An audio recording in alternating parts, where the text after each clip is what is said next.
Çfarë është ky dokument? Ky është dokumenti që u bë publik ditën e premte, është pikërisht leja e ndërtimit, leja e dhënë me kusht në këtë rast për ndërtimin e tunelit të Llogaras dhe pikërisht se kishin rënë në indicie që kjo çështje po hetohej seriozisht në Ministrinë e Infrastrukturës.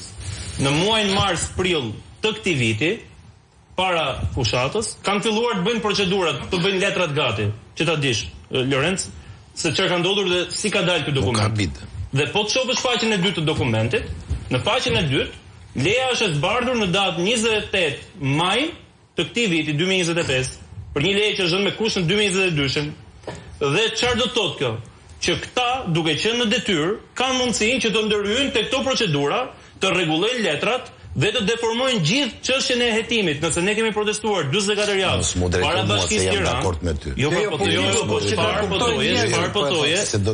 Shpar po thoje që për Ballukun është vepruar mirë dhe standardi është okay, që është lejuar të shkojnë zyrë. Pra nuk ka mas sigurie. Jo, nuk thash këtë. Jo, s'mendoj. Këtë të faktë. Jo, tamam. Jo, tamam kështu.